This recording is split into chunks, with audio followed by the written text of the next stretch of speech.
Kisah Nabi Nuh dan sebuah bahtera.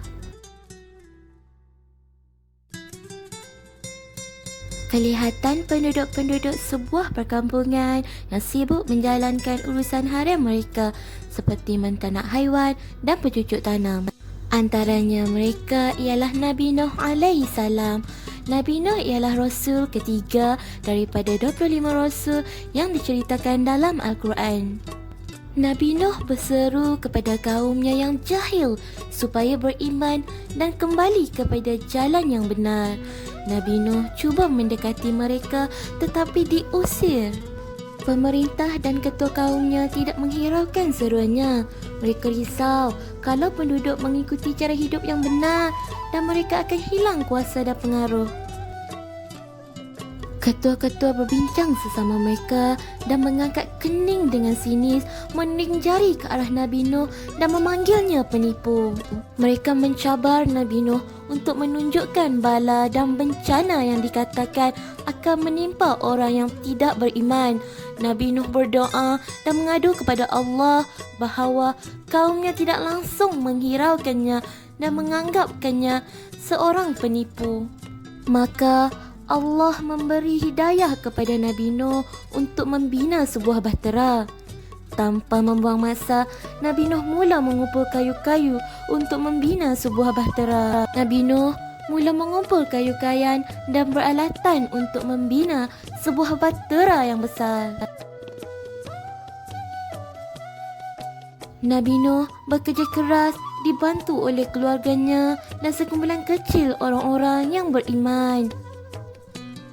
Malangnya, salah seorang anak Nabi Nuh sendiri tidak mempercayainya dan turut sama mengejeknya. Pada masa itu, tanah kering dan tiada tanda hujan langsung. Penduduk semua ketawakan Nabi Nuh kerana membina kapal atau disebut bahtera. Selepas berjaya membina bahtera, Allah juga menyuruh Nabi Nuh mengumpul satu pasangan jantan dan betina dari setiap jenis haiwan di dunia untuk dibawa ke atas bahteranya. Akhirnya, Nabi Nuh berjaya mengumpul dan membawa mereka naik ke bahteranya. Nabi dan keluarganya pun ikut serta. Hujan turun dengan mencurah-curah tanpa henti. Setiap hari, hujan semakin lebat. Matahari tidak kelihatan. Guruh, petir, angin taufan bertiup kencang. Kaum Nabi Nuh yang mengejeknya mula risau. Air mula naik, rumah-rumah, haiwan-haiwan ternakan dan tanam-tanaman ditenggelami air. Kaum Nabi Nuh cuba menyelamatkan diri tetapi tidak berjaya. Nabi Nuh cuba menyelamatkan anaknya. Nabi Nuh memanggilnya supaya beriman kepada Allah, tetapi anaknya masih sombong dan degil. Dia berkata, "Saya akan panjat gunung yang paling tinggi." Akhirnya, air naik dan menutupi gunung tertinggi di kawasan itu. Tempat tinggal Nabi Nuh dan kaumnya kini nampak seperti lautan yang luas.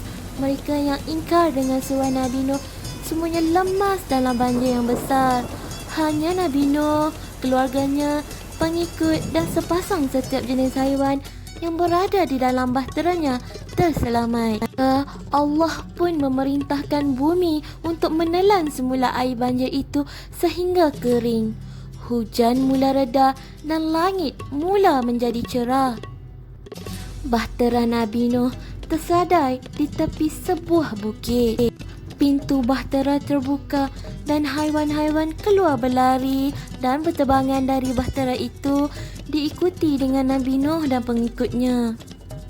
Nabi Nuh dan pengikutnya melepaskan haiwan-haiwan tersebut untuk membiak semula. Mereka memulakan hidup baru. Sekian.